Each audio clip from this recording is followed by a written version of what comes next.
Hello and welcome to episode 327 of the Awesome Comics Podcast, the place where the small press makes one hell of a big noise. I'm Vince Hunt, creator of Murder Road, and joining me as always is the creator of the webcomic Vanguard, Dan Butcher. Hello. I fucked that up. Good. We got two hellos. Blimey, you're like you too. And we are also joined by the gherkin in everyone's burger. It's Tony Esmond. Hello. Hello, Tony. How are you? Living the dream. Well, that's what this show's all about, isn't it? Yeah, I'm living the Wendy Whitebread undercover slut dream. Tony's been to the Comic Mart.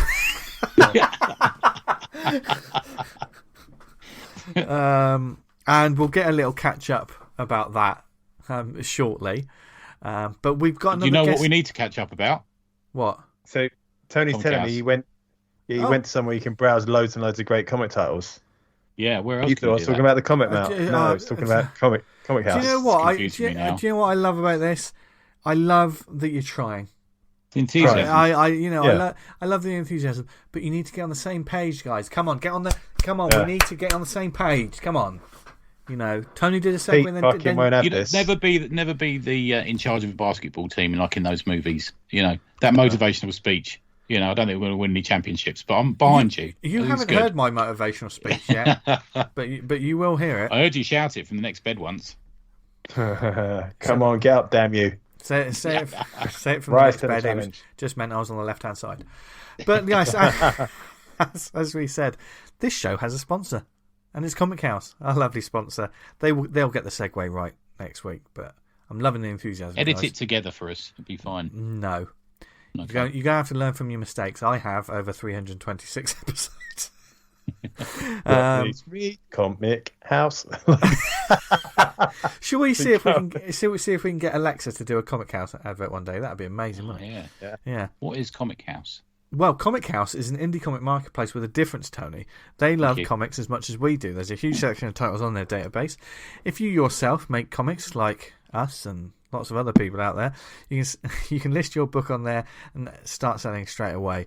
They also have an app, which is amazing. If you've got digital copies of your books and want them out to an even bigger audience, then please do put your books on there. They've got loads. There's a feature section on their website, and it's basically like Netflix for comics. Subscription service, only £3 a month, and you get access to, like I said, tons of comics. I mean, what's on there at the moment, Dan? We've got The Misadventures of Adam West, and this one, Volume 2, Issue 4, versus Julie Newmar. We've got Caspian Porter, Issue 1, Volume 1, Jason and the Argonauts, The Kingdom of Hades, Broke Down and Four Dead Bodies, Volume 1, Issue 4, and we've got Logan's Run, Aftermath, which I presume carries on the story of Logan's Run. Still running. Yeah, it's after it. Is he still running? Still on the run. It's a bit of a must be bored by now, mustn't he?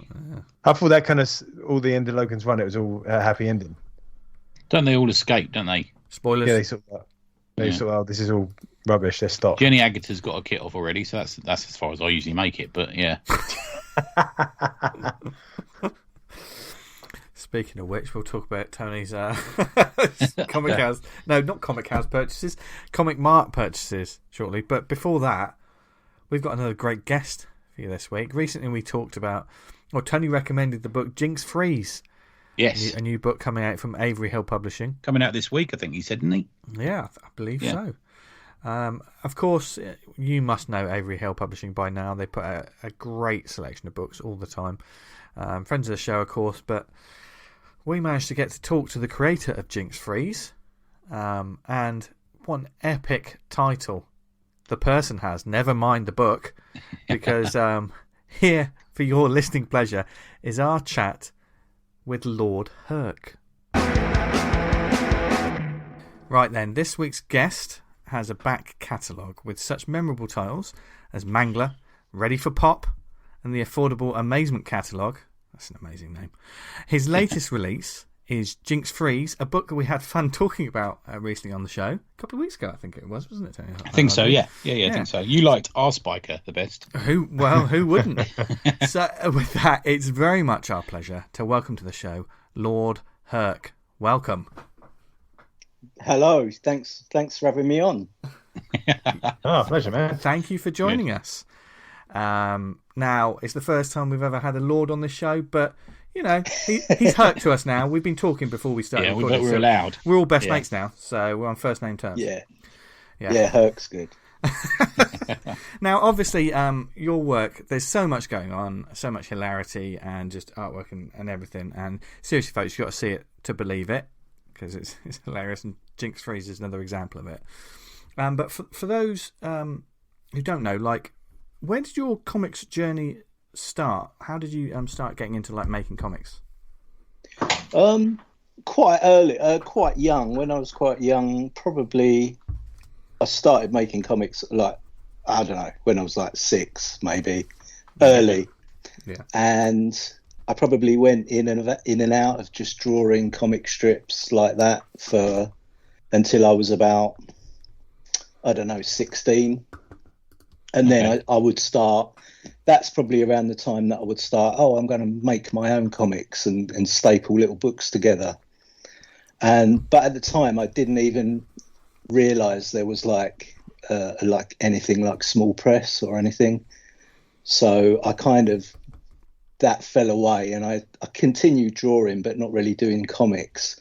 And then it was not until I was till around about 2000 that I started getting back into it again.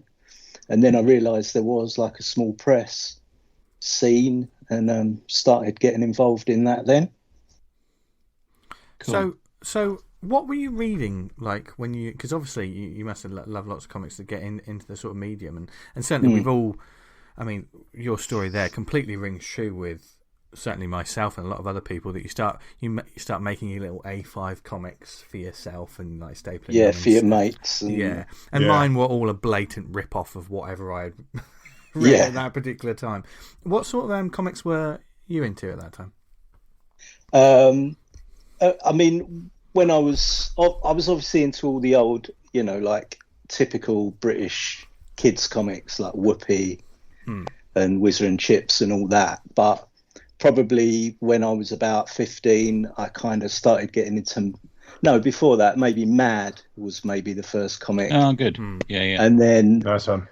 But the first sort of comics I would start maybe ripping off would have been underground comics, sort of like, when I started getting into sort of discovered like Crumb and people like that, Gilbert Shelton. So probably started drawing like. I've got both those names down as, the influence question, which we're going to ask you at the moment. Yeah. I can definitely see that, man. Yeah. The other one I was going to say is something like the Yellow Submarine or something like that. Is that an influence? That sort of art? Maybe latterly, definitely not. Right. When I was a kid, all I'd know was the song. For some reason, you'd sing in assembly back then. I don't know why.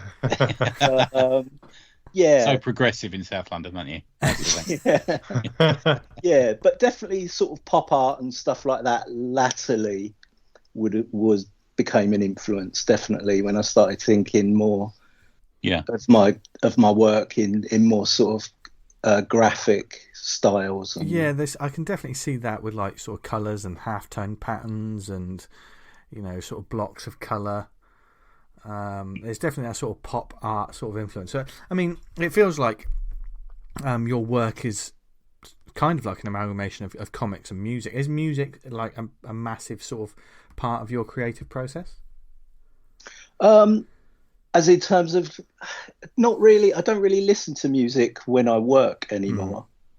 But I've always been really into music. I grew up, I was really into, I suppose I am still a little bit, but into hip hop and graffiti, like just that whole culture and stuff when I was growing up.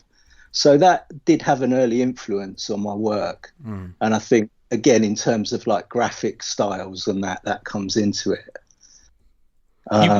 You've got a very strong style, Hurk. It's not really like anything else we see out there. Have you ever been asked how to describe your comics? Everyone said, "What sort of comics do you do?" Has anyone? How would you go about explaining? That's a hard one. I'm slightly. I'm at a loss. Yeah. Quite difficult to explain it without and make people interested in what I'm saying. But I don't know. I try and, like I say, I'm trying to a lot of the time contrast sort of more pop art kind of aesthetics and graphic-y styles, but also contrast that with a lot of sort of detailed rendering and actual sort of drawing type stuff, and sort of put that together and see if it works. Don't know if it does, but you drop hints of other things in. There's a little bit of old school British television. There's a bit of rockabilly in there. There's a bit of there's all different little things you drop in. Is that for your own amusement, or is that just for something? It's probably got to be for my own amusement, because anyone born this century, probably a lot of the references, they're just not. They're not big Thor Hurk fans. Who knows? But, I don't know. There were gems when they popped up. Yeah, they were. Who? There were gems like when the Thor Hurk reference popped up. Because there's all this insanity and madness, and then it brings you back with this. You're the first person who made me realise there's a link between Thor and Thora. You know what I mean? Yeah. I think that's just me just having fun drawing and doing what I want to do, and not really worrying too much who's going to get the references. But if they do, that's great. But it's got layers, isn't it? More like just having fun making it. Yeah. The other reference I suppose you must get a lot is the boosh. Do you get that at all, or? I have had that actually. Yeah. Which I did. Yeah, I am a fan of the comedy and everything. Yeah, me too. But yeah. So Jinx Freeze, how would you? Oh, this is a tough one because there's a lot in it in there. But how do you describe that? So I've had trouble describing what it is. I think one of the shortcuts I was using is it's great. I wouldn't be surprised if it was published by Fantagraphics, which I think is not a bad little shout. But how have you gone about describing what it's about and what it is? Yeah, I mean that's a great. Thanks for saying that.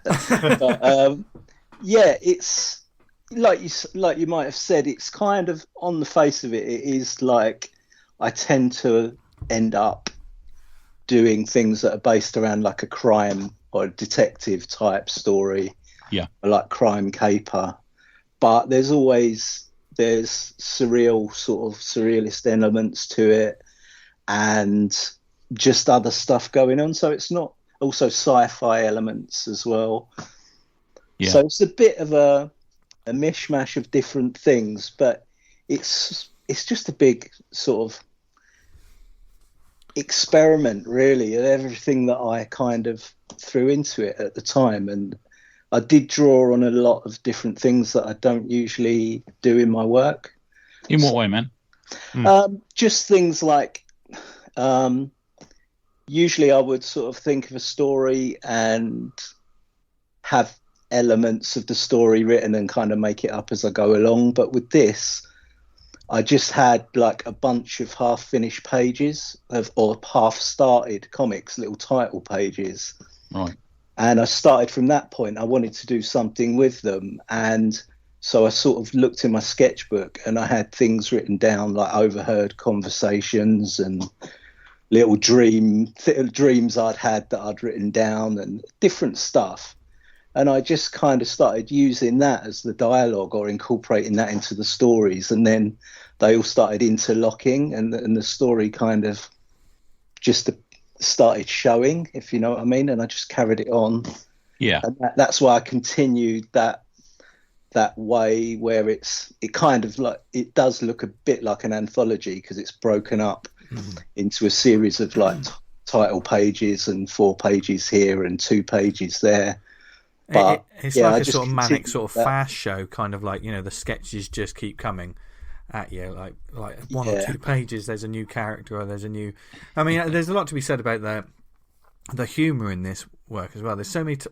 I love a funny name or a funny moment. Just one bit of dialogue in a comic or an amusing sound effect, and you've got some absolutely cracking sort of comics. I mean, the one I'm looking at now is Very Serious Comics Matters with Crash Bell Anderson, which is spectacular.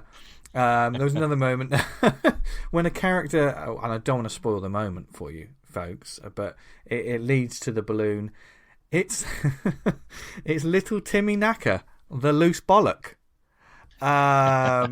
which is a comedic moment in itself. Do you have like a notebook of like funny names, or you just think of something and just think, oh, that's good? And like you said you started with some headers. Did you think of a lot of the headers for these sort of stories that either like inspired you or made you laugh, and then you literally figured it out from those headers? Yeah, actually, it was like that, because I had about a dozen of these stories, and I felt like I couldn't do anything else until I'd done something with them. So a lot of them were like just names. Just like Marge at Large, for instance, was just that, and a lot of them were just little half-finished pages with a title that I just I ended up developing and expanding on them, and then they all kind of fitted together. So they were just some of them were just literally thinking of a silly name or title. To give the listeners a little taste of, I wrote a few down that I liked. So we've got Crime Car 55, Diet Ward 13, Arse Biker, Twat Gala, Shit Plank, Priority Steve, The Thor Gang 4, Thora Hurd, Marge Still at Large, The Laughing Machine Gun of Yvonne McEvil, Danny Kildare Space Priest, Freed Poet, Lord Kitchen Sex, Punkison, and Brown Cloud X, personal favourite. Yeah. I'd go and see Brown Cloud X if they played. I think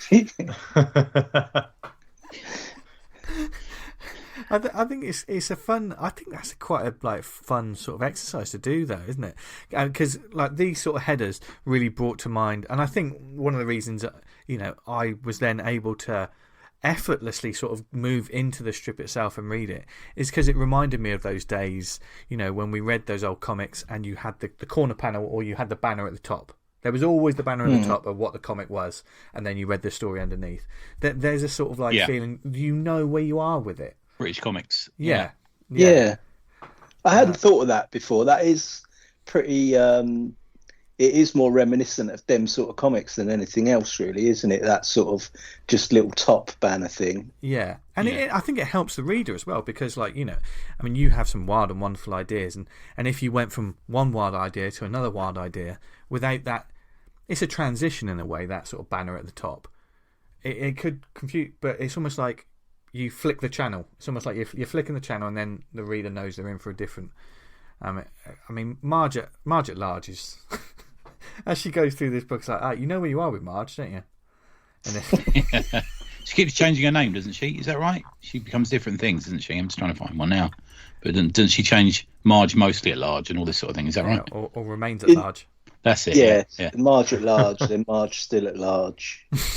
And it goes on like that. I mean, because I love that sort of retro sort of stuff as well. I've got a soft spot for Danny Kildare Space Priest. I don't know why that's on my face. That's just that works. So that's just a little joke for the 80-year-olds who remember Dr. Kildare, I suppose. Yeah, sort of Dr. Kildare and Dan Dare. Probably. Yeah. So there's a hell of a lot in this book, though. Yeah. How long did this take you, man? Because this is, I actually think this is the longest read that Avery Hill have ever brought out. Really? Yeah. I don't know. I can't remember how long it took me. Like maybe a year, maybe. Right. Okay. Yeah, I don't work very fast. You know what I mean? That's fast, man. That is fast. Yeah. Is it? Maybe. Yeah, mate. I'll tell you. I went to a comic convention the other day, and somebody had the only comics they had on their table. They've had the same ones on their table for 6 years. So this is pretty good. Yeah. We've been waiting for some fucking Kickstarters for years, haven't we? Yeah. I mean, do you consider your sort of comics world to be sort of persona led? Because, obviously your name isn't Lord Hurk. Is this a thing? Is this kind of almost like a comics performance art piece? Is it? Or... I'd like to say it was, but no, I don't think it is. It's just my output and what I want to do, but it's not really any. Like the Lord Hurk thing is literally that's just the name. I mean, it's I've always liked, even going back to graffiti and hip hop and everything, it's always, when I think about all things in my life, it's always been things I've been into. Everyone's had fake names. And even, comics, especially in Europe, especially like French and even British strip cartoonists always had sort of pseudonyms, like pen names for their, or like Hergé or whoever. That's a good shout. It's kind of it's quite, or it was quite a common thing, but maybe not so much in American comics. Yeah, you had like John Magner was T.B. Grover and all this sort of thing, didn't you? They quite often had these various names. But why Lord Hurk? What's the origin of that?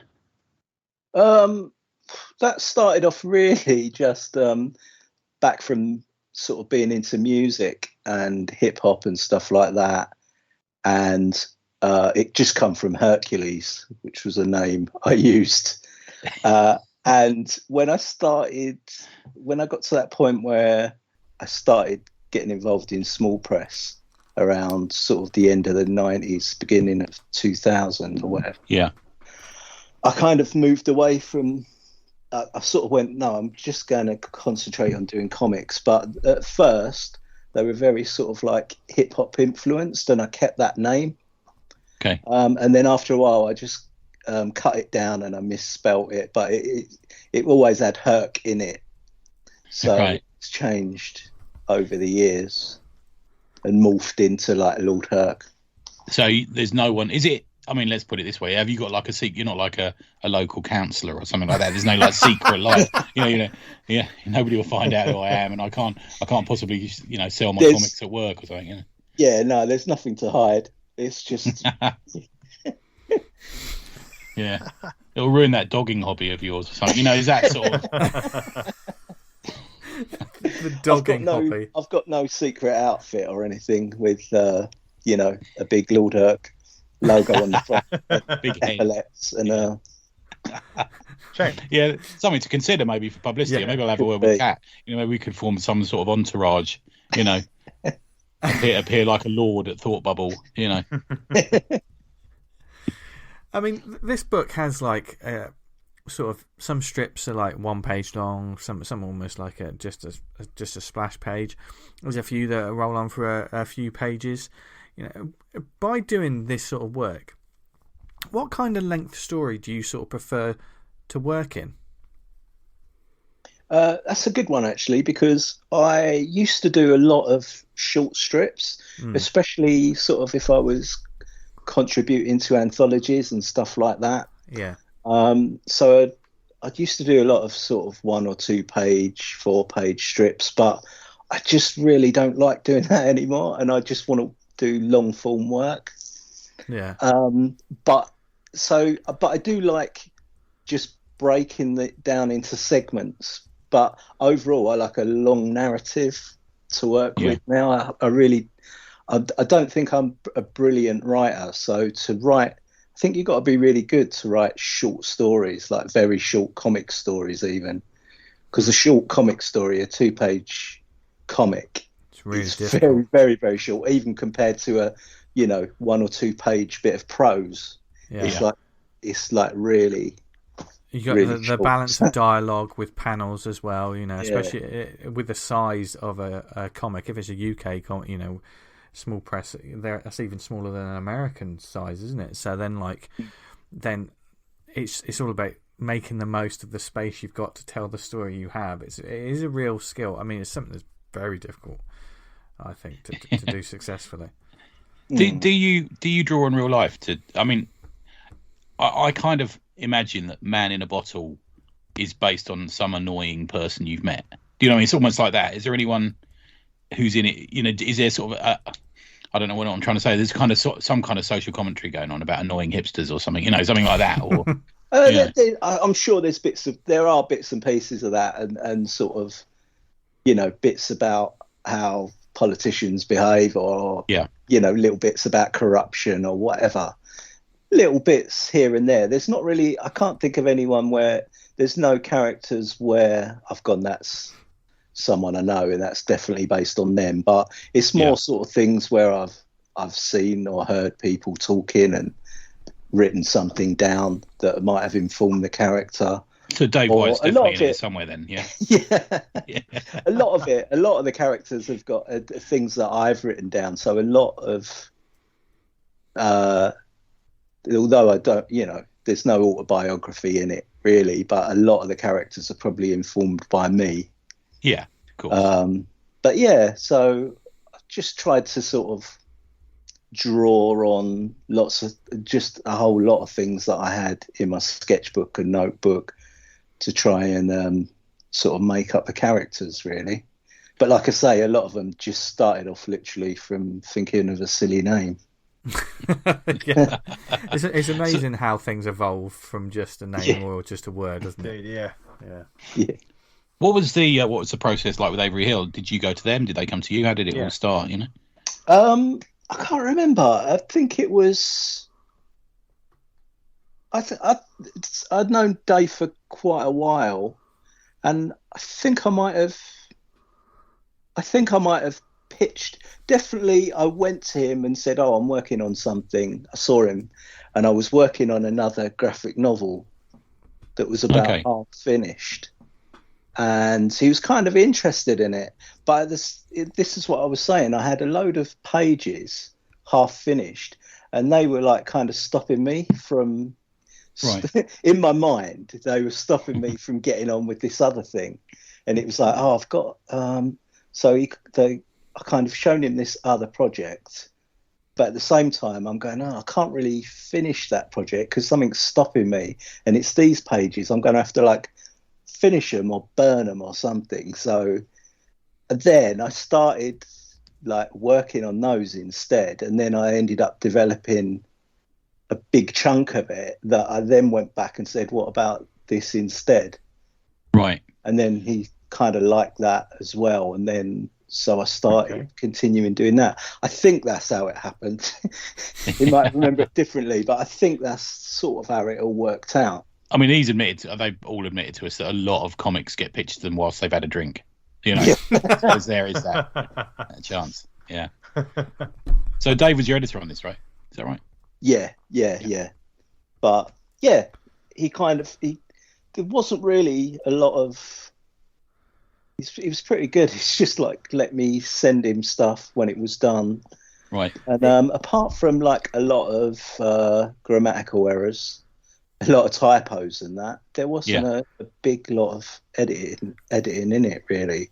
No, I would think like certainly we've spoken about editing on this show sort of many a time, and the importance of it, and certainly when it comes to longer narrative stories, if there are plot points that don't work, etc.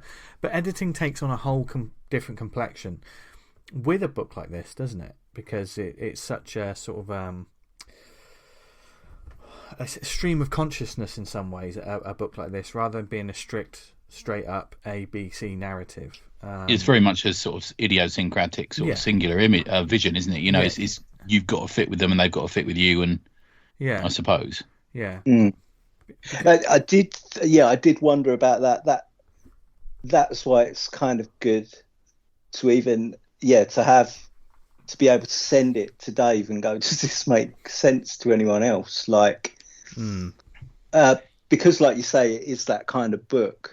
I just wasn't sure, like, I know how it reads because I'm writing it, but I don't know how it really reads to anyone else. So it was good to have, like, Dave, wood for the trees kind of thing, looking through it. And also, a friend of mine, I gave it to her to read because I wanted also to get, like, like a female perspective on reading it, and does it, like, because I'm a bloke, like, am I not seeing something? So to get an extra sort of perspective on it. Did she give any value? What sort of feedback did you get from her? Actually good. It was really good. And there were a couple of bits that were maybe a bit sort of like, I don't know if that really needs to be in there, to be honest. And I did make a couple of changes. And also there were a couple of things that Dave pointed out that I changed, but it was all like really minor little tweaks.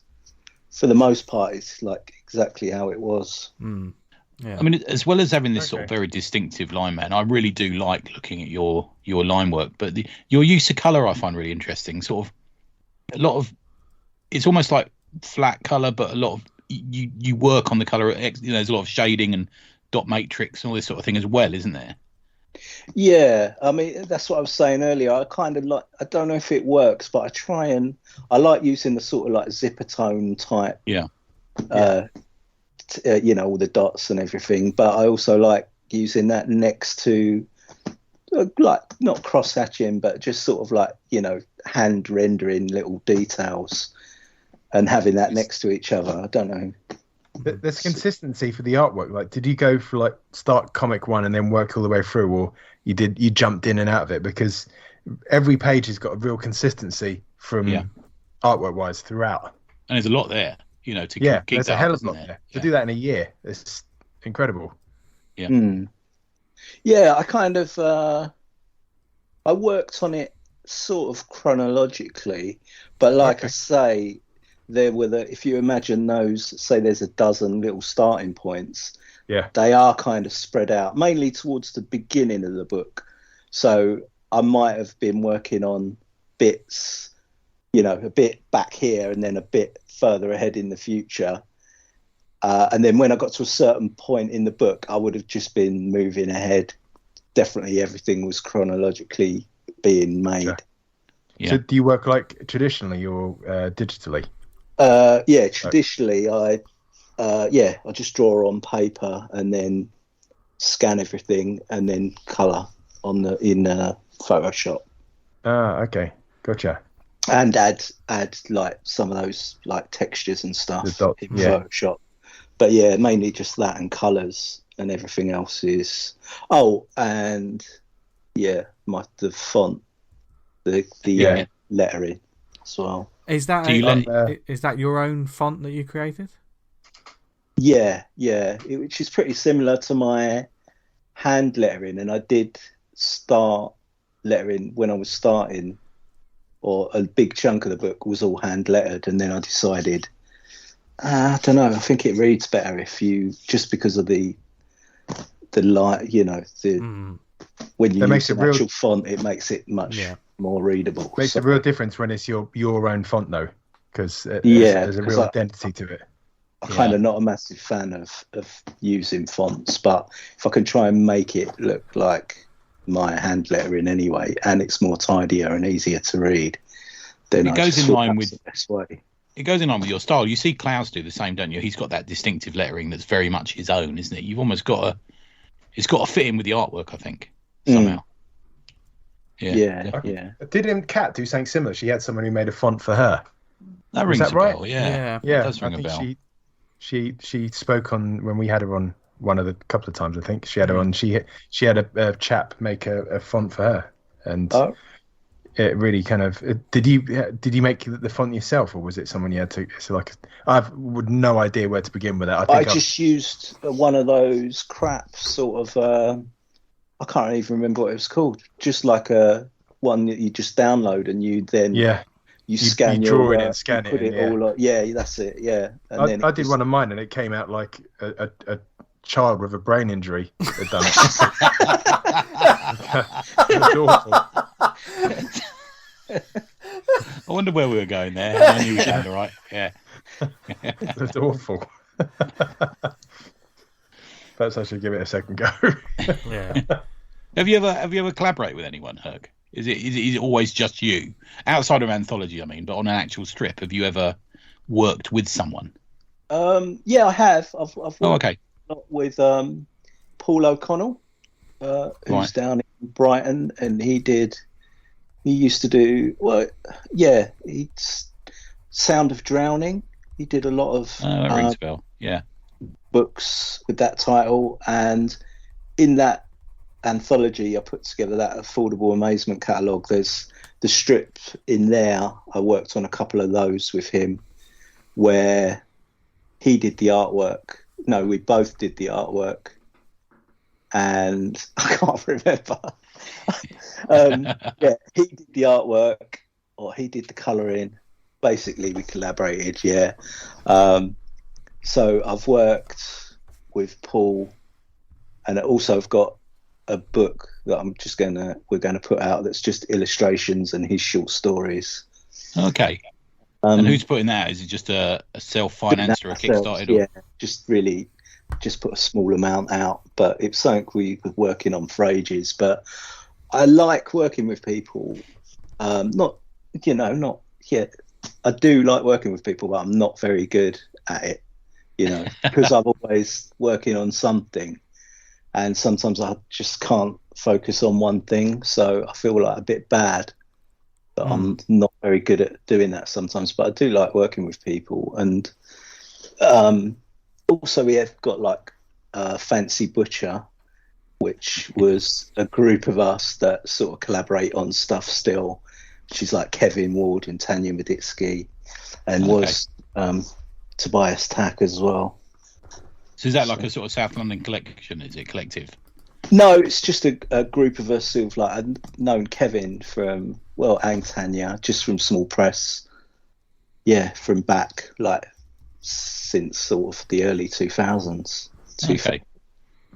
So I mean, I don't think we've ever met. It's hard to tell these days with conventions and stuff in it. But I know you did that South London Catford zine fair, didn't you? Yeah. Is that right? Yeah. Where else do you tend to, sell your stuff or put it for sale? Yeah, I don't really. I did used to do more sort of fairs and stuff like that, but I just find it, I've got to the point where I was just like, I'm just really uncomfortable with it. I'm not very good at sitting behind a table, and I used to beat myself up about it, thinking, why don't I enjoy this, sitting here, like behind a table trying to sell comics, like, and everyone else seems to like really like it and have fun. But I just think, no, I'm just like, I'm just too anxious about it. I don't enjoy it. So if I can get away with not doing it, then it's interesting. I don't know if I enjoy the selling of comics. What about you guys? Is that, Yeah. Don't get me wrong. I've met like loads of people and friends through going to those things. Yeah. In the early days. And that is the best thing about it. But the unfortunate thing is you just have to sit behind a table all day, being uncomfortable. I do anyway. So like, it's a constant series of, just people looking at your stuff and looking away, and you think, oh, why did they do that? Yeah, I know it can be slightly demoralising, can't it, as well, Definitely. Yeah. I know what you mean. Like, I like the whole thing about being at a con, but the kind of the selling books, even though it should be a high priority, is kind of like, oh, well, if it happens, it happens. I'm not kind of... Yeah. I've told you, Falpe just wants to throw his books on a table and put his feet up and have a sleep at a table. That's his great theory. But I don't know if they do it anywhere, but I always just think it'd be good if they had like just a little, when you have a fair, just have a little central library with armchairs and tea and that, and people just go there, look at the books and buy the books, and everyone else can just go and do what they want. There was the odd thing at Bristol years ago where you could sort of, I think Shane Chebsey ran it, where you could leave your books on a table, he'd sell them and then give you, like he'd take 10% or 5% of it later in the day. But if he did, I can't remember, he took money actually. I know the Bristol Comic and Zine Fair, they had like a certain table that had like, some racks with lots of different comics where people could browse and stuff like that. I think there's a space for that. Yeah. And it's also another avenue for like people who can't make the show. If they can, or don't get a table, get a table to put a couple of books there, and still have their work at a show.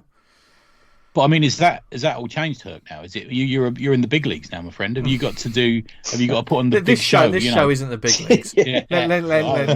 This will ruin your career. But have you got to like now go? I mean, have you got to do it? Will there be a release at Gosh? Will there be a Thought Bubble? Will you be there signing books at Thought Bubble? Is this?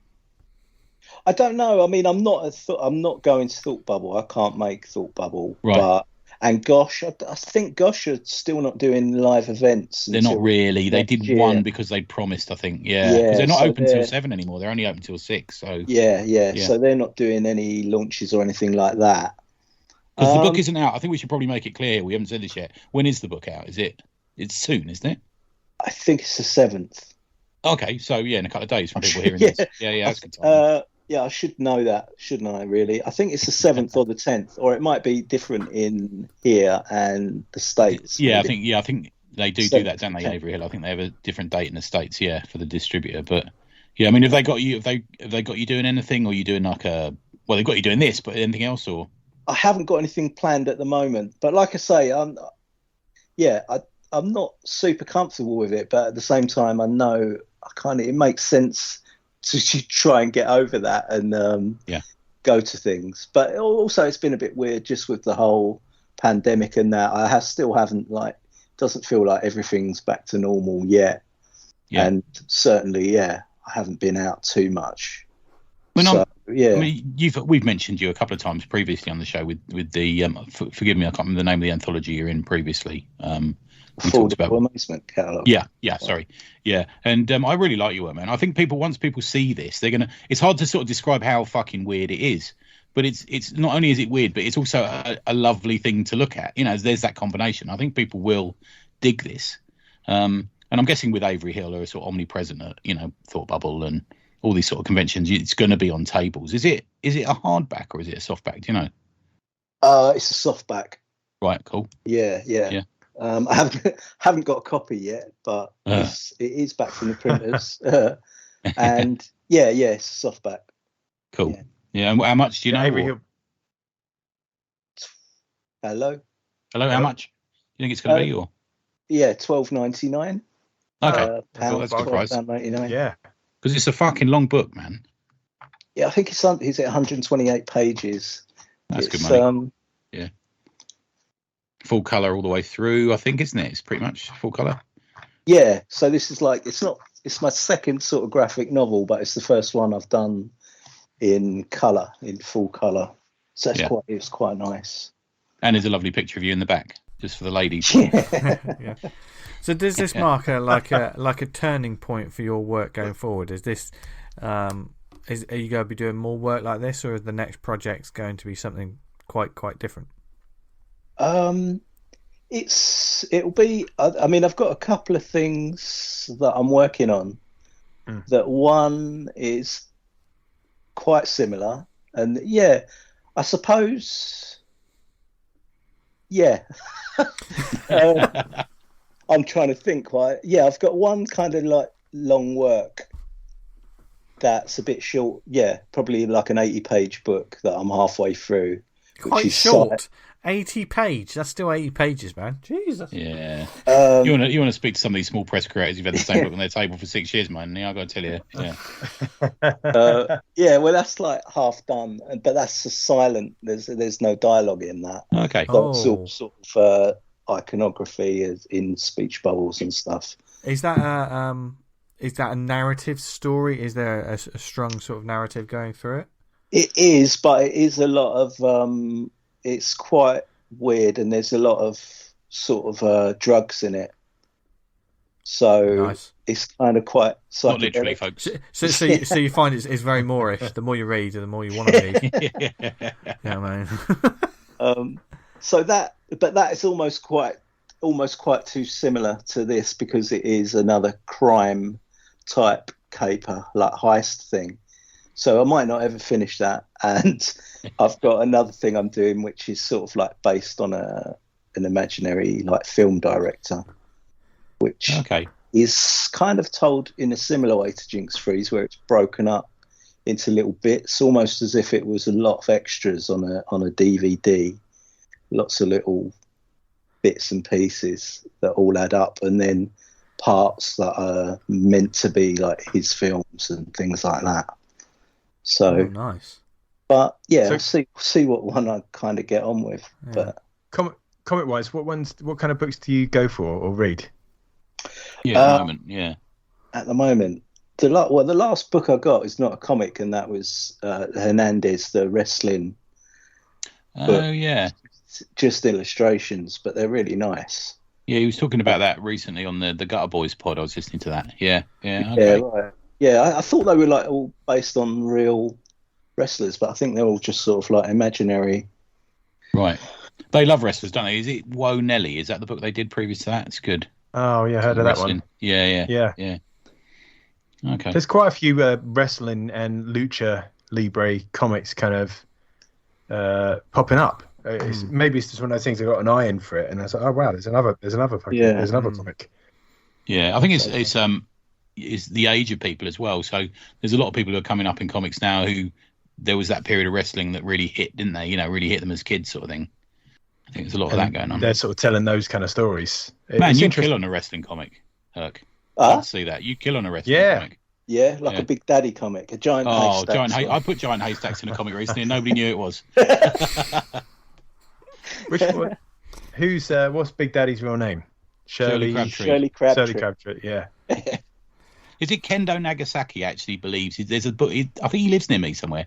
Doesn't he actually believe he's possessed by the spirit of a samurai? Therefore, he's not racist. There's a bit of that, isn't there? Oh my god!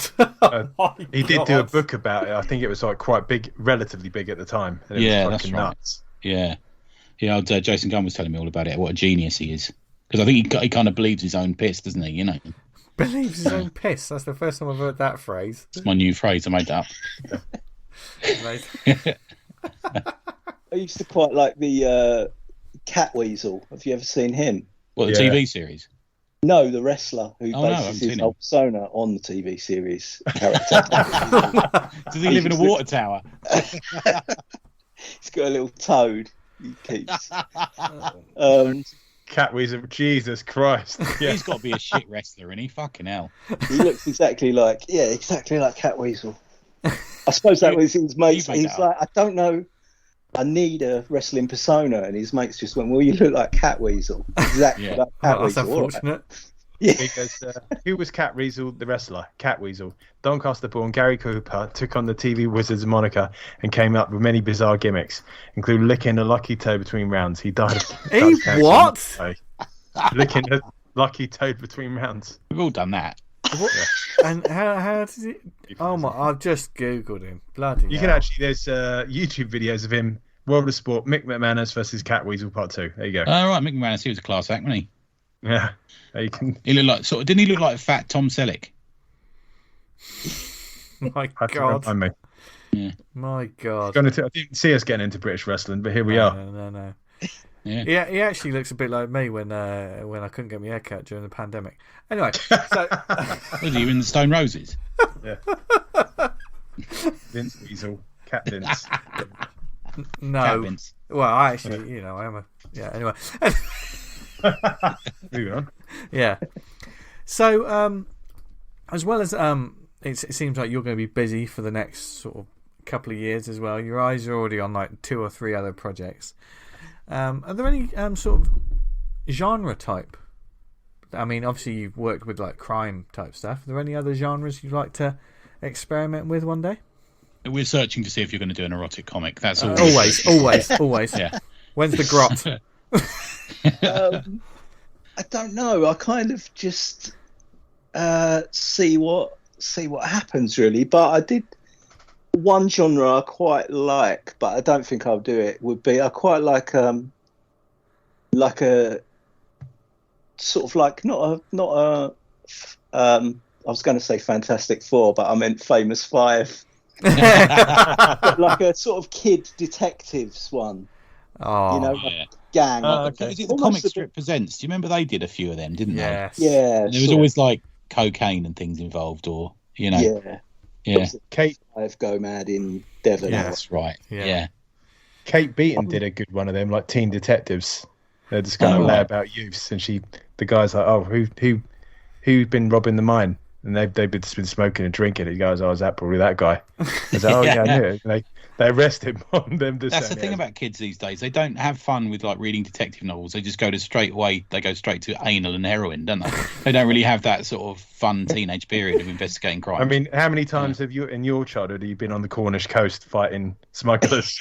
Well, Dan, that's a whole nother episode I'll tell you about next week, dude.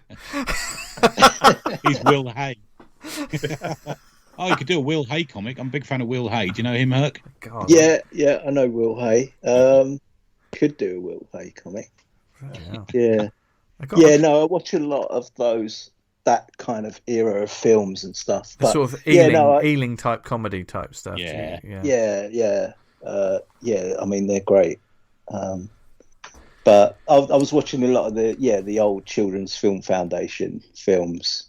Yeah. And there's always some guy, professor somewhere, and a gang of kids trying to. Oh, Digby, the world's biggest dog. I'd read that if you did it. That had Jim Dale in it, didn't it? Yeah. Eating a tin of dog food. Eating a tin of dog food. Yeah, I think they're trying to hide Digby, and someone comes to the door and he's got the tin of dog food. So to cover it, obviously the only thing he can do is eat it with a spoon. And that's sort of burnt in my mind, that image. Anyway, Jim Darrell or Bernard Cribbins is from that period ago, I think. Yeah, love Bernard. I did go for a period when they put all those the health and safety videos, those really grim ones that they used to show kids. Yeah, they put them all online in an archive. They're pretty horrible. I remember being scarred by them as a kid. What was that? What was that cat that used to tell people not to cross the road or go with strangers and all that sort of thing? Charlie. Yeah, that'd make a Hurk comic. Yeah, the Prodigy used it in a song, didn't they? Yeah. Oh, did they? Yeah. Charlie says, "Do drugs, kids." Or a Hurk Mr. Ben comic. I'd read that. That'd be good. Oh my god. Yeah. God, let's get the license. He's too popular these days. Come on, we got to go. Got to go left field. That's true. Too many people know Mr. Ben. Tomorrow, people. Yeah. One question I have got for you, Hurk, is I presume, I could be wrong, that you have notebooks full of crazy ideas. That's true. Yeah, I do keep I keep a sketchbook with a lot of notes in it, and I haven't always, but I'm up to about 21. I think I'm on sketchbook 21. Wow. So it usually lasts me maybe about a year, but I just cram everything in there. And sometimes it's just like titles you just draw, like for instance King Giant Head. Yeah. Something like that. Yeah, all that stuff, and then I can just sometimes mine it later for ideas. It'll be like Crumb. Do you remember Crumb sold all his sketchbooks for a cottage in France or something, didn't he? Do you remember? Bloody hell. Yeah. Harry financed that move, right? Yeah. Blimey. But did you ever sort of go back to some of your sketchbooks and just think, what was I thinking? I do that with this show quite a lot. Yeah, I do. But sometimes, my notebooks, when I write down story ideas, and when you're at the time, it's so vibrant, it's so clear in your mind, and give it 6 months, you go back and you just think, what the hell was I thinking of at that particular time? I find, especially if you're listening to music, I tend to get a bit carried away and think this would make a brilliant story, and I go, I'll read about it. No. Yeah. Do you think there's a place for striking while the iron's hot with certain ideas? For instance, I find with some notes I've got, when I look back at my notebook, I don't think I could write something or draw something like that now. But at the time, should I have just given it a go? Do you know what I mean? Do you think when sometimes ideas go stale? Do you find? What do you think about that? Yeah, I think definitely. I think certain ideas work at certain times, don't they? In your creative life and in the world, I think sometimes, don't they? Yeah, I find that a lot of ideas I just let stew in my sketchbook for years, and then sometimes I'll write something else, in the most recent sketchbook, and then it'll kind of go with that, and I kind of smash the two together, and it sometimes works. Yeah, I think because if you just write down what you're thinking at a time and with no development, it's kind of sometimes a bit obvious, isn't it? I think, it's a sort of what everyone else might have thought at that point. But if you mash it together with stuff that you've written previously, or you've allowed it to sort of circulate in your brain for a few months or whatever, it's going to be more interesting. Yeah, I definitely think that. Always thought that, actually. Yeah. I'd put the straight line. I was trying to think who I think you'd sit next to at a convention. I kind of trying to work that in my head, and I think Gareth Brooks. You must know Gareth, do you? Yeah, I know Gareth. Yeah. I think there's a certain sense of humour sensibility maybe there. Yeah. And the other one would be John Tucker. I'm not sure if you know John's work. I don't know. Do I know John? He's a Welsh creator. I'm not sure if I do. Yeah, similar sort of off the wall ideas, I definitely know the name, but I don't think he's infamous. Being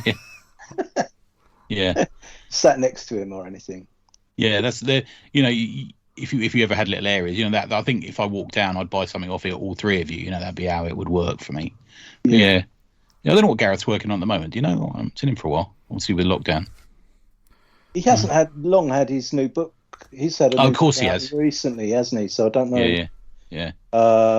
What he's working on now. He's probably made a comic out of sculptures or whatever he can find is the most difficult thing to do a comic out of. Yeah. Yeah, rocks. Yeah.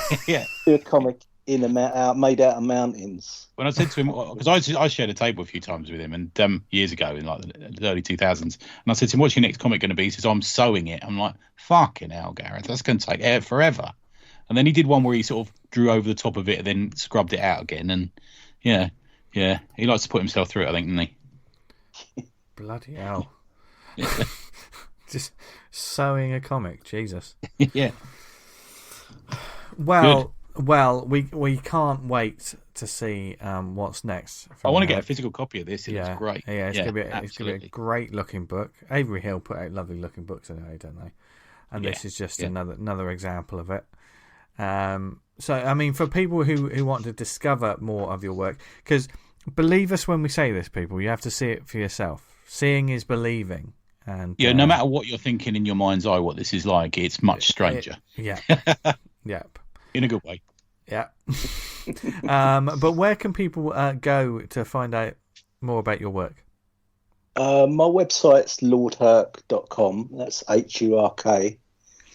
And I suppose on Instagram and Twitter, I'm at Lord Hurk. So, there you go. Yeah, easy. See stuff He's there. got a brand. Yeah, look at you.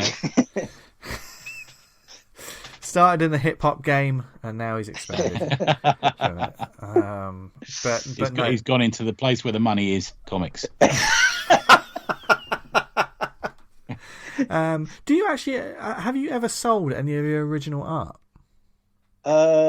Bits and pieces, but bits and pieces, but not. I haven't really bothered. It's not for sale on your site, is it? Or no, I've got no. I haven't got any original art on my site. Just prints and stuff. But I don't know. Well, I'm sure there's some pages in Jinx Freeze that some people will want to get their hands on. Definitely.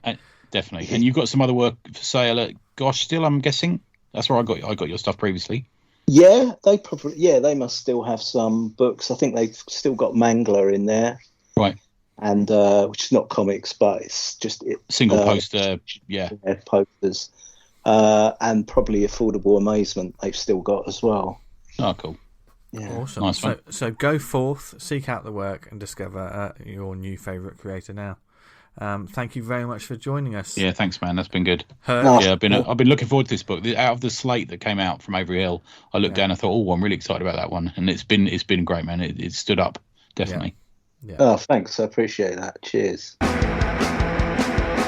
And there you go, another creator to add to your wish list. That's good. Yes, and something a bit different as well.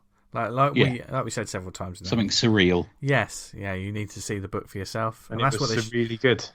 Oh, there you go. We're back in the game. This show is all about discovering new works from all kinds of genres, and I think Jinx Freeze is a perfect example of that. And I think it's time to get on with the regular scheduled show. I say like we've got any idea what we're doing, but we've got some shout outs, gents. Who would like to go first? Shall I go first? Go for it. Yeah, sure. So, Drawn Under the Influences, I think it's now down into the teens in numbers available, and there will not be a reprint of this, I'm reliably told. So if you want a copy of it, it's the ACP community project that we did from the Drink and Draw. Loads of listeners in there. And it genuinely, although I'm in it, it is good. It's a really good anthology. It really is good. It also raises money for a great charity. So go and do that. You can go to buysmallpress.com and get your copy. Or if you know Sarah Harris, just contact her on the social media, Implausible17. Also out is just hit Kickstarter today, and already, I think yesterday or today, and it already made its money, but well worth pledging to. It's the Penguin Master of Nine, which is a misspelling, obviously. Hilarious misspelling, but the new collection from Al Henderson.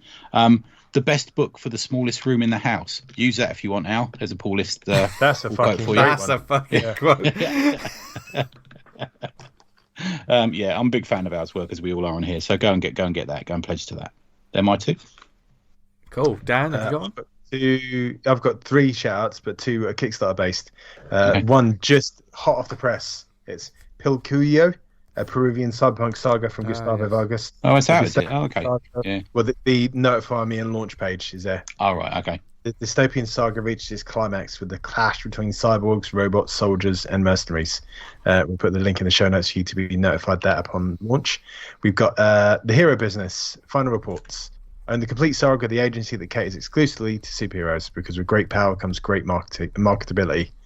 And that's done its numbers on Kickstarter, so you get that and you'll get the book. That's not a legally binding promise for me, as Kickstarter quick to point out. And the obviously the Inktober and the various sort of different non-figuria of Inktober are in full swing. And on our Slack group, the ACP Slack group, people have been posting up in the Inktober thread. Yeah, it's really going well, isn't it? Yeah, lots of pieces in there. I thought I'd give it a go this year and then fucked up on the first one. So I find it hard to do stuff like that. I just like, if I've got a purpose to draw, I can do it. But when it's just like, oh, you can do something for yourself now, and I just sit there thinking, what the fuck am I going to do? It's I had loads of intentions on it and haven't done anything. Yeah, there's been years for my life. I bought cards for it. Thought, oh look, I could do one of these cards today, and then started it and said, oh, this is shit, and stopped.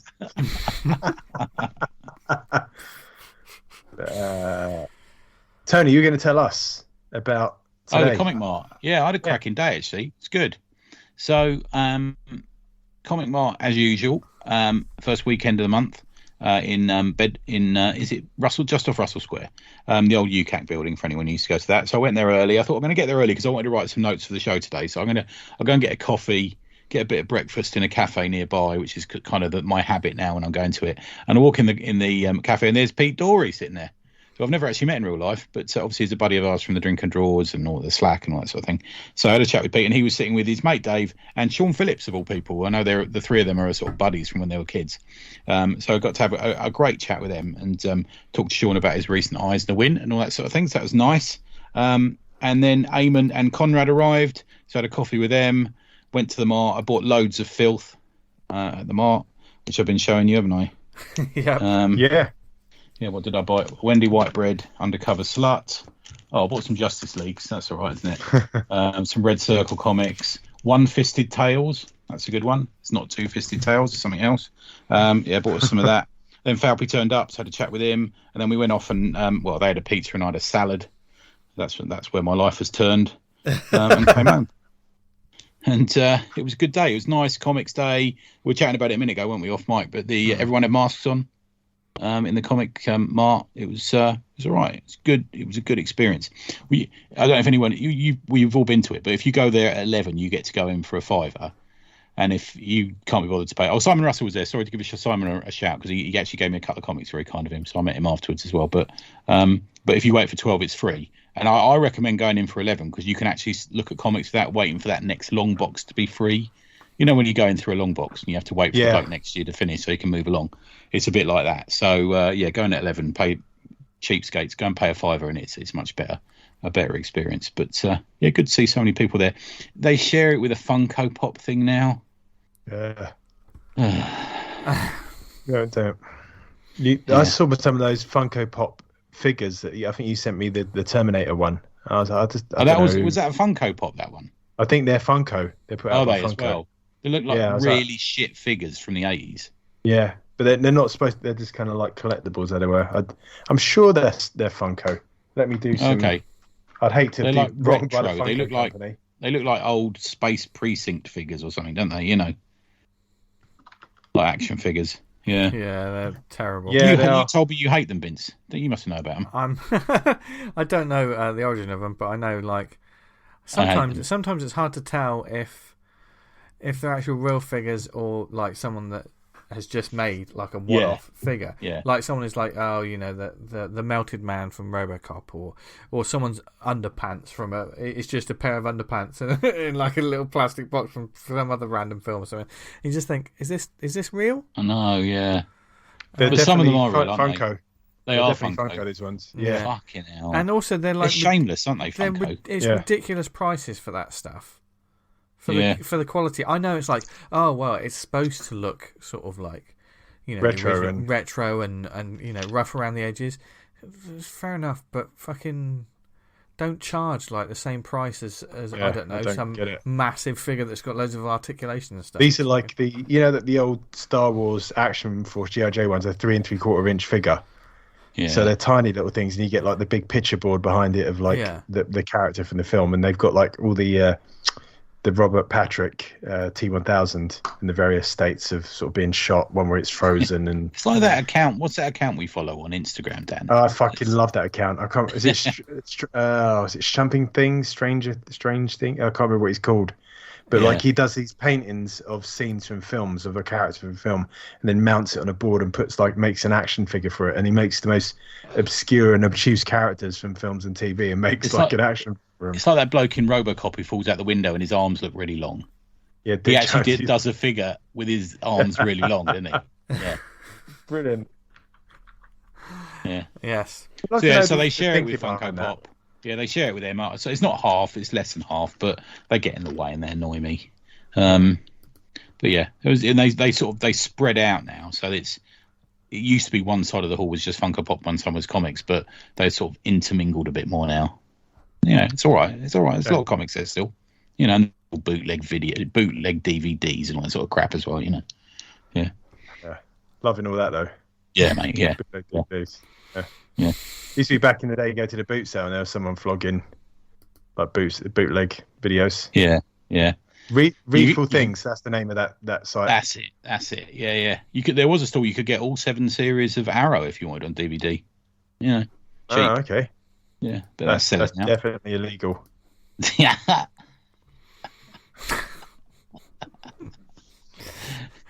Oh dear. Anyway, but as always, Tony, you came back with a decent bag of. Yeah, I got a load of stuff. Yeah, some good stuff, and I spent some money on some nice high grade comics this time instead of just going and getting. But I thought I'm going to treat myself to a couple of nice comics that I really like, a nice high grade of them. Yeah, it was like that. Although noticeably, a lot of Shang-Chi Master of Kung Fu comics were wall books now.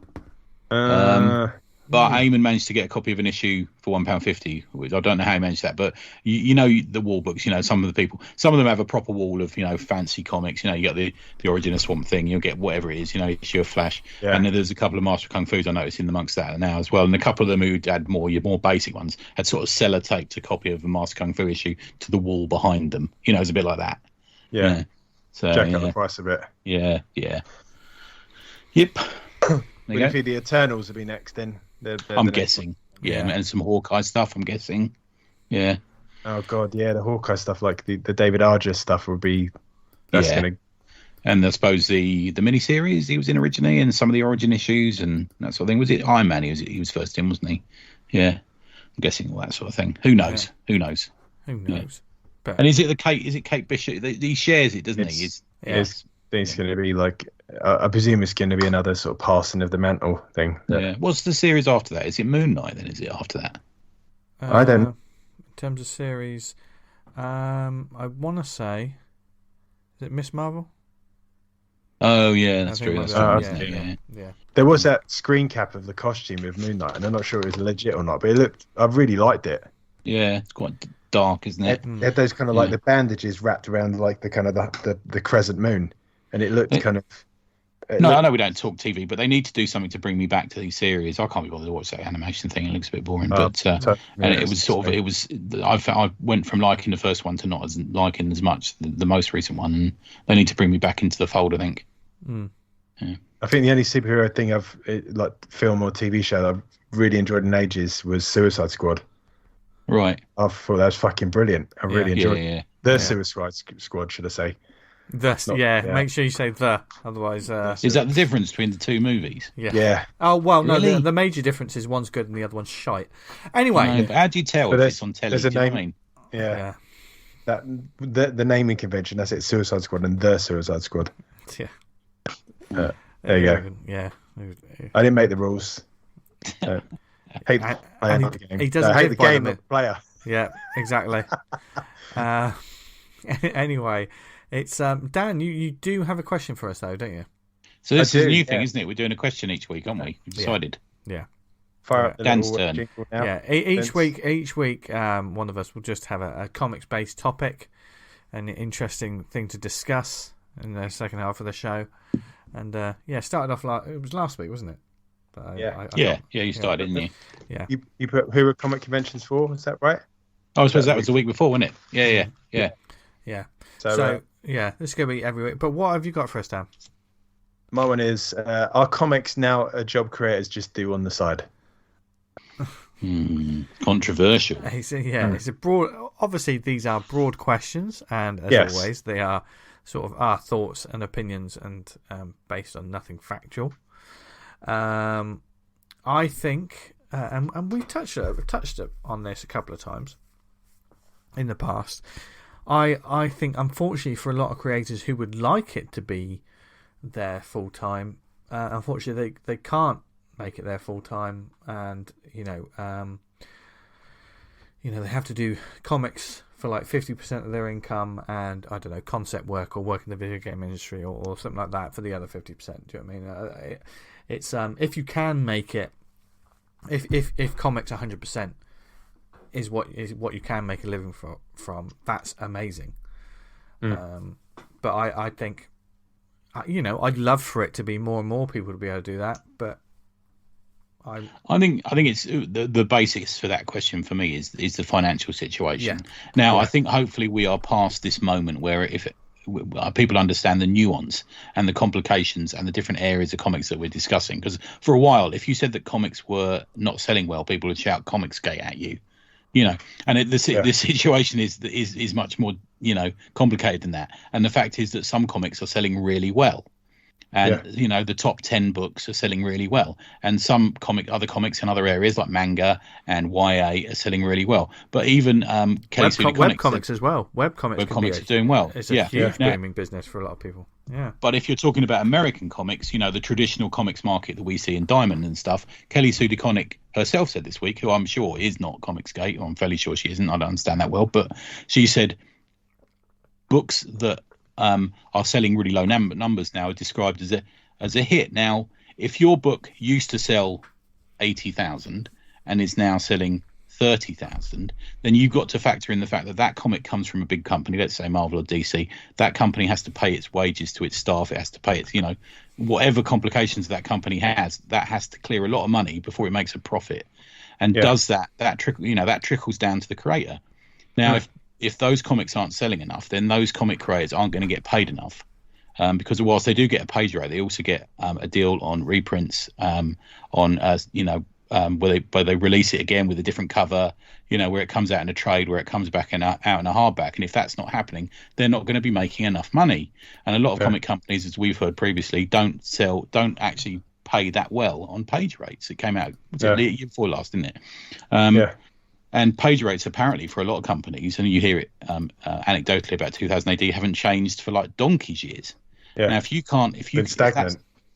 that's not enough, then even if you're on a mid-tier book, which these days can be something like Black Panther, Captain America, Shazam, one of these sort of books, then you probably won't be able to pay. But you should be able to make it your life's work, because I want to see that amount of work that all those traditional artists over the years have put into a page of a comic, every 2 days. I mean, fuck me, it's like a full-time job doing a month, a comic, a whole issue.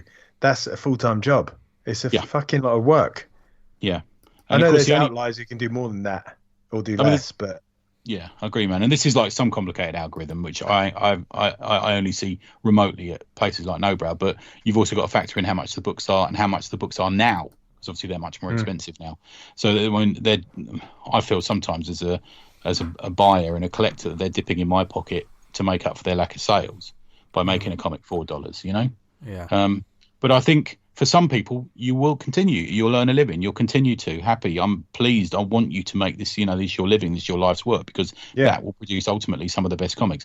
But some comics don't sell enough to support that, and you will have to have another job. I mean, you've only got to see Mags Zadgio. She's quite a famous comics creator. She's got a big sort of social media following. She's coming to Thought Bubble as a guest. You know, she's had to do a GoFundMe to pay because she can't afford rent. the rent. You know, and she's had a TV series out. Yeah. You know? Yeah. I mean, there's that twofold thing of kind of creators like doing the kind of the pitch comics to get the TV thing, which I think seems to be dying a little. Wouldn't you say? They kind of like that. We've got like some of the bigger comics from years ago. Like obviously, we look at immediately and say, "Oh, that's a pitch for a movie," wouldn't we? Like, Why the Last Man? That's now on Disney Plus, is it? But also, I feel like kind of artists have to kind of. If they want to kind of make this living wage, not only do they have to do comic book work, they got to have like the secondary stream of like a patron or a Substack or something else alongside that they've got to do to keep it ticking along. Yeah.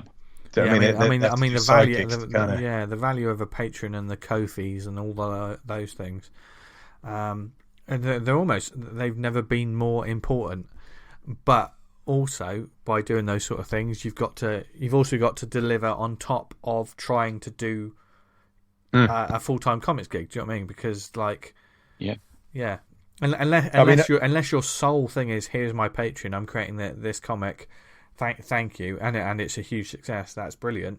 But if you're like, you do a Patreon to supplement your full-time work doing something for an IDW, for instance, or something like that, you know, or a Marvel or DC, they're two different things that you've got to do. So you're making even more work for yourself because you've got to cover the Patreon backers who deserve to get what they're paying for, and also you've got to do the job for the publisher who are expecting a certain amount of work. I can't imagine it'd be so hard. It must be so hard. If you was on a DC or Marvel contract, I'm sure you couldn't show stuff on your Patreon for work you're doing for them, could you? No. So you have to come up with content. Yeah. There's so many people that are that have got NDAs. They can't, you know. There's so much. If a creator's putting his whole comic out there on his social medias, I'll unfollow that creator because I want to read or at least mute them. Yeah. Because I want to read the comic as one and go. You know. Bringing this back to us, I'm finding it tough doing the Patreon for Viper and Vanguard at the moment because the Viper stuff is I don't want to spoil the story. There's so much stuff in it that I've kind of ideas and key moments to happen. If I show you a little bit, it will blow the experience for you, and I don't want to do that. I want it to be kind of like you get this comic and then you can have all those hits that I've set up. Do you know what I mean? Yeah. I don't want to kind of like take the edge off it by showing you a kind of a trailer reel of this is what's coming up. There is an art to work in progress or a sneak peek that certainly when it comes to, I know lots of publishers, you know, when they go to certain websites, they're like, right, here's 6 pages of the book. And sometimes that it works and it tells you nothing. Sometimes surely there must be 6 pages of that book that give away too much. Certainly Nobrow have had the occasion where they've given a copy to, and they put I think it was the New York Times put 20 pages out of in waves, and we didn't want them to. Oh my god! It does That's happen. A lot. Yeah. But you've seen it with like film trailers where they just like you see a load of stuff and you're like, well, why are you showing me this? I've seen the film now. Yeah, you've ruined it. Yeah. But I mean, in relation to, you know, do people do it as a part-time thing? Then yes, I think certainly in this country they do. Yeah. You know, I think when you know some of the 2000 AD people, they've always got a side hustle. I think what we're seeing now, of course, the other arm to that is something I was talking about with Eamon earlier, is the fact that these people, their page rates are low, but their commission rates are high. Yeah. And then they start gaining ground. You know, the ball starts rolling, and they keep collecting more and more commissions. Yeah. And they find that they can make much more money out of commissions. There's quite a few artists out there who just do commissions now, aren't there? Have moved away from any real comic content. Yeah, they do that. Which is a shame. You know, sometimes the comic page is obviously you can have some great books in your sort of bibliography, as it were. But it's also to get your name out there, to get a reputation, to get, you know. Yeah, you need that name before you can get the commissions. But the commissions, if you just do commissions, it's going to drop off and your name's going to disappear again. Yeah. It's a weird one, isn't it? Yeah. Especially like, you know, you see some of the 2000 AD artwork and the hugely painted stuff, which is you know, amazing. You know, who knows what their page rate will be for that? But then that person will probably get a fully painted commission. Must cost. Well, I dare not even think about how much it would cost. Do you know what I mean? Because that's where they can make. Once they've got a reputation, they can then sort of say, I've got 6 commission slots open for the year, and if it's a fully painted piece of artwork, you just sort of think, blimey, that must cost for someone's. On top of this, as well as it'd be great to be able to make comics for a living, but also the important word of that is living. Because there's so much on top of it, take the comics aside. You got to pay for your rent. You got to pay for your bills. You got to pay for. They're not all going to be Charlie Adler, aren't they? That's the thing. Yeah. You got to pay for this day and age your web hosting as well as your art supplies, or just anything, or just kids' school fees. There's all sorts of things. Yeah, so much. So it's so difficult. So, sometimes people are making a living, but they're making a small living. If they, and if you can learn to live, you don't. I think there's a lot of artists who are moving into that commission field, and there's a lot of. I see a lot of shit being flung at the moment around. There's an artist who's I won't name them, but there's an artist coming to Thought Bubble who has become notorious in the last few weeks for having taken a lot of money at the start of lockdown and not having produced anything. And you think, oh God, and that commission game is a difficult game, Yeah. Yeah. You can get swamped really easily. I've done it, like you said, I was on commissions, and then you get 5, and it's like, oh fuck me. It's not just here's 5 things to draw. You've got to communicate back and forth with people what they want, hammer out what you're trying to draw and what the client's after, and that process in itself can be the admin side of it. It's not just, I'll sit down and draw someone's picture. Then you got to send it back, keep the correspondence. Oh, that's what they want. Yeah, they don't like that, etc., etc. So getting away from you, you got to fucking keep an eye on that. I mean, people are people. You're not perfect, are they? Nobody's perfect. No. But I think there's a lot of that. It's a problematical area, I think. Yeah. Can cause problems. Yeah. Especially if you pay your artists first. That's I've got to the point now. I've read so many horror stories recently. I'll only pay afterwards now. Yeah. If you do a kind of a step-by-step thing, you as an artist, you can send over a low res saying, look, this is what it looks like, and so you don't give too much away. Yeah, exactly. Yeah, it's kind of a bit of a negotiation. Yeah, or maybe some up front, but the majority of it later. Yeah. I've been stung too. I mean, once a year I email somebody. I got to do a commission, and I message them on Facebook once a year. I send them a message, and they've replied twice, I think. But I think it's probably about 10 years now. I've been waiting for it. Fucking hell. Yeah. Oh dear. There you go. But there you go. There you go. That was our little take on, and we explored lots of different avenues there, I think. I mean, bottom line is, if you can make a living from anything, if doing what you love, more power to you. More power to you. Good stuff. Yeah. I would love for comics to kind of go on. Oh, no, you go, man. No, go on. No, I said I would love comics to be kind of like this economically viable titan that it used to be. Yeah, I'd love it. Yeah. Love it. Yeah. Next week, my question. Watch out. Yeah. God, we'll see what that's like next week. But for now, we are on the recommendation section of the show. Quick one for me, because I'm reading a couple of things at the moment and I'm not ready to talk about them. So I don't have a strong recommendation this week because I've got a couple of different things on the go. So that's me dropping the mic to these two gents. Okay. Well, can I go first, T? Is that all right? Yes, please, babes. Yeah, go on. I've got a comic here that I think the author of won't mind us giving out on his behalf, or at least grabbing a link to it from where it is. And it's Bugman by Forpe. I think I was given this a little while ago, and I've not actually fucking spoke about it because I was scanning through my comics. I was like, I haven't actually talked about this one. And it's a tiny kind of mini trash can. That was the name of them. Ash can. The name Ash can. Ash can, not trash can. Trash can's another thing. Yeah.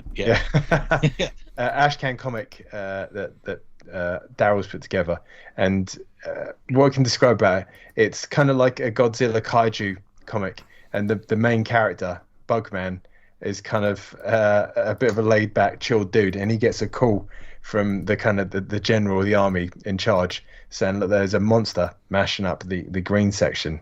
And I think he's like, oh, fuck's sake, the green section, that's full of hippies and people who drink lattes and avocados. Is that, well, no, they're all dead now, so you don't have to worry about that.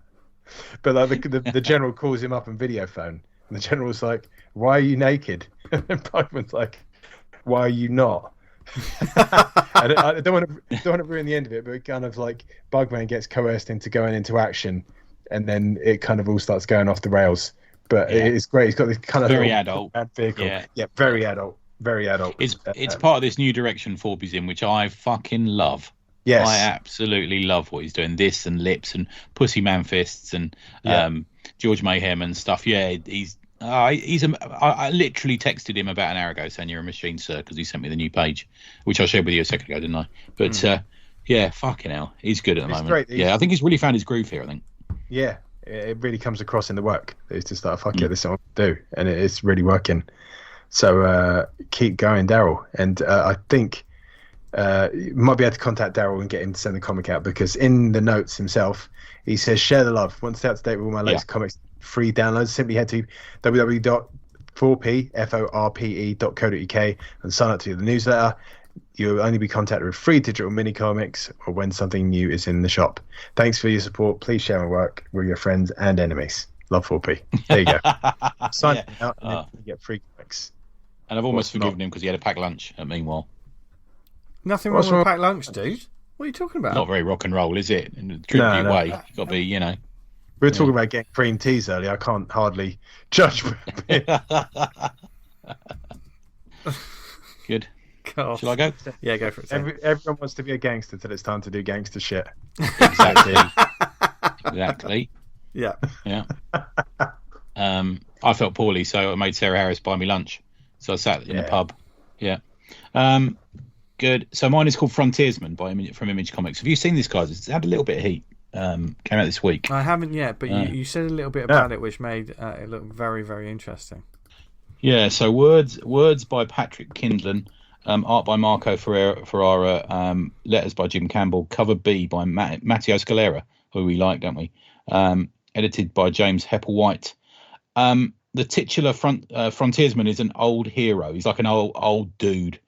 He's retired from heroing and he's moved off the grid into the vast forest. Imagine Green Arrow, I suppose. Gone to seed a little bit, living in the woods, still quite hard. And the comic opens with him fighting a robot that's been sent to attack him. He quickly destroys this robot and he carries it back to this sort of cabin he's got in this little clearing in the forest to find that there's someone there. There's a man there. So it begins to kick off before he realizes this man is just here to see him. He's not here to attack him. He wants to ask him something. The world outside the forest is kind of much like ours. It's going a bit to shit. There's food banks and poverty. And there's a company there who are looking to chop down a forest of Pacific redwoods. And this sort of kid, this activist kid, wants the Frontiersman to help him to protect them. He's actually already been turned down by a number of other heroes. So he's kind of like last on the list, which he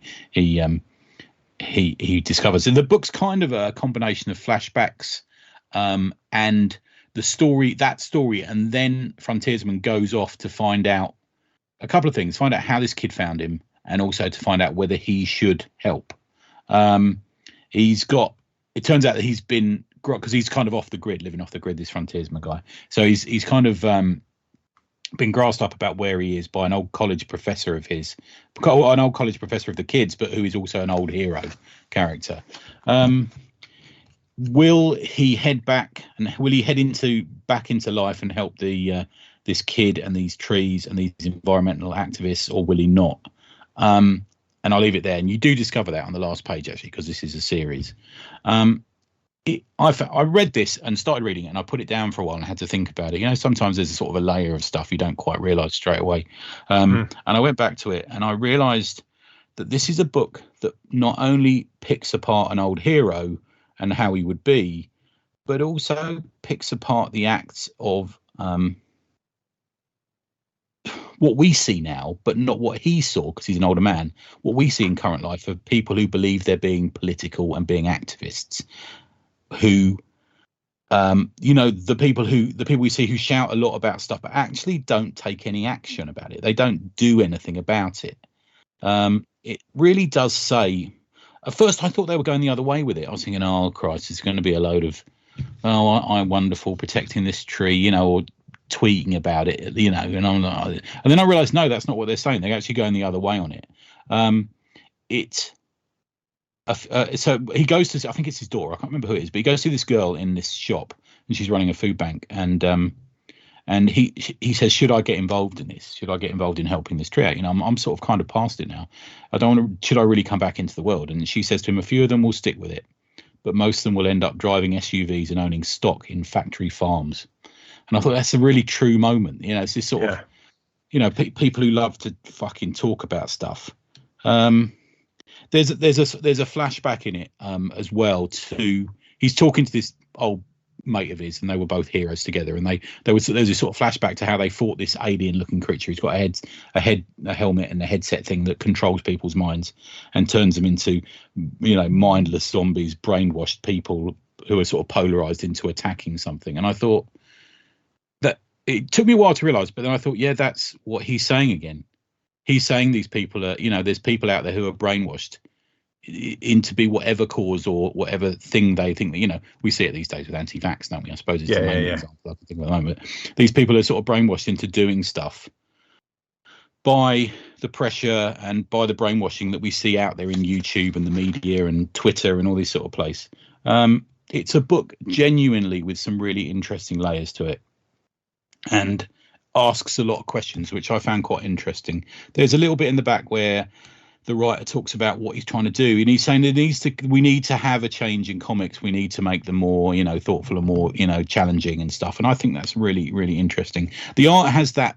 I've started calling it post manga, I suppose, is the way I talk about it now. So people who are influenced by American comics and manga, there's that commingling. Some really great use of color.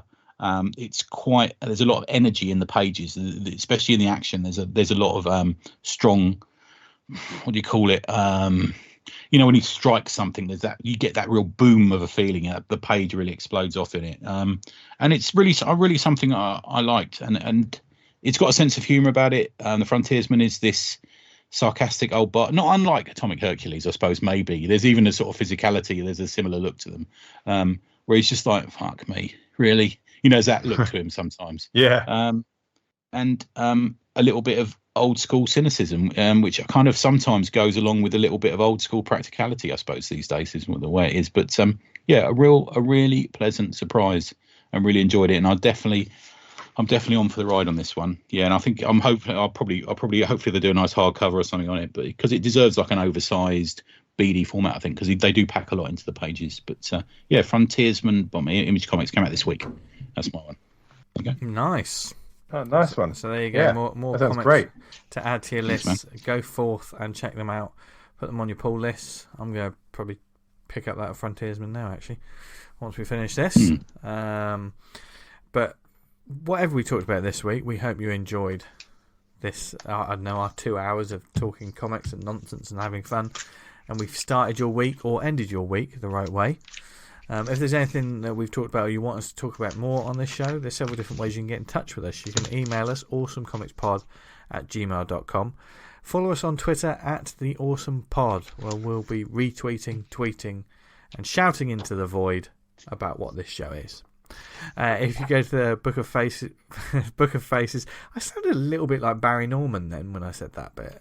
Do you remember him? I miss Barry Norman. I miss the film show, don't you? Yeah. Film. I used to love film shows when I was a kid. Just sort of just getting little sort of just moments of films and just trying to figure out what they were about or what they were like. Without this sort of like flashbang wallop, somebody actually talking sensibly about a movie. Much missed. Now it's like, here's the first 6 minutes. I mean, if you listen to if we did that on this show, the first 6 minutes wouldn't be a good promotional tool because that would turn people off. Oh God, everyone to turn off immediately. Jesus. But if those middle 6 minutes. But if those people want to follow us on Facebook, they can go to facebook.com/awesomecomicspodcast. They can join the Facebook group Awesome Comics Talk, where there's a great group of creators, comic fans, comic collectors, just comics loving people on there. Just want to talk about comics. Just search for Awesome Comics Talk on Facebook, and we'll let you in. Tom Curry, our old pal Tom Curry, is also an admin, and he sticks. He confused me this week because he's a Phantom of the Opera this week, isn't he? Yeah. Well, I'm the Vince of Darkness. Because it's spoopy month. Ooh, so spoopy. But we and also come and join us on the Slack because it's Exactly. really kicking off on there, man. Yeah, really Yes. good. Yes. So, yes, find out more. Get in touch with us to find out how to join us on there and all the different conversations there. Thank you for listening to us, whether it was on the website awesomecomics.podbean.com. If you listen to us on Apple Podcasts, subscribe and leave a review. It helps get the word out about the show and all the things that we talk about week on week. If you listen to us on any other networks like Spotify, Amazon, Stitcher, Podknife, what other networks are we on, Tony? We're on another dialogue-based one. It's quite a long one, so you'll have to wait a minute. It's called Pod More Wet and Wonderful Police Work. I've got to hand it to you, Whitebread. And then Whitebread says, thanks. Just hand me another towel. I tell you what, it's amazing the sort of length of the titles of these networks. Isn't it? Don't know they get that on iTunes. Yeah. Confusing to me. Yeah, I mean, what would you begin to search for? Probably don't search for that. I'll put it in the link. I'll put it in the notes. Show notes. God, yeah. Don't get me to type it. Just do it so I can copy and paste it. Anyway, where can people find us online, etc.? Tony. Patreon.com/tribute press. Flesh and Ink 4 starts today. There you go. Nice. Dan. You can find me on Twitter at Vanguard Comic, and you can read Vanguard at vanguardcomic.com. Nice. And you can find. And I've got some big news coming out this week. Sorry. Oh, really? Oh, yeah. Yeah. What have you told us? What? I've been sharing it with you this week. The news. Vanguard Book 4. Oh, yeah, of course. yes. Yeah. yeah. Oh, yeah, sorry. Yeah. Oh, yeah. That's looking great, mate. That cover that you and Mr. Cumber did looks fucking amazing. Yeah. Coming on. Perfection. It's with the final proofreading now. Oh, nice. Oh, good. Yeah. Is that from the lady who brings me cups of tea? And no, it's not. It's my proofreader, Mirren. Miriam. Oh, that's right. Yeah, she's a good egg. Dan Yeah. has a tireless team working for him. Of When I say- ladies. when I say team, it's people that know what he's really like and just sort of go, oh, whatever, Dan. No, I think, oh shit, better do what he says, or else. really? No. That Do sounded they? a bit sinister. Yeah, it did sound not a little bit sinister. Oh dear, but no, it's going to result in a quality book that we're all going to get a copy of. So yeah, stay Yeah, I'm tuned getting for more one. news Yeah. on that. You can follow me Yes. on social media at Jester Diablo, and thank you once again to Lord Hurk for joining us this week, and to the Avery Hill crew for help setting that up. We hope you lovely people out there have a brilliant week wherever you are in the world. We hope you're healthy, happy, doing okay, physically, mentally, and emotionally. Isn't that right, Tony? Physically. That sounded creepy. I've never heard that word said. That's going to stick with me, that is. It's gone right up you, that one, isn't it? Indeed. I'm just about to send you something on WhatsApp. Can I get a live reaction? Okay. Okay. Before we sign This is off, good. right? Are you Okay, ready? yeah. This is the closest this show will be to I'm being opening my live. WhatsApp. Ready? I'm just Okay, clenching right. my buttocks. Can't say what it. You can't say what it is. You but can't say what it is. So this is brilliant. This is brilliant. Oh my god. Okay. I mean, this isn't audio medium. All I can say, folks, is while these two are falling apart, it's like I'm playing the fiddle while Rome burns. But thank you all for listening to me and these two degenerates talk about comics week on week. Wherever you are, we hope you're okay. Read loads of comics, buy loads of comics. We love you. Even Tony does. Dan does especially. No. And have a great week. He does. He loves you. He really does. Oh, mate, love you. Have a brilliant week. And as always, what should they do, guys? Stay awesome. Stay awesome. There you go. You heard it from the horse's mouth. Bye, everyone. See ya.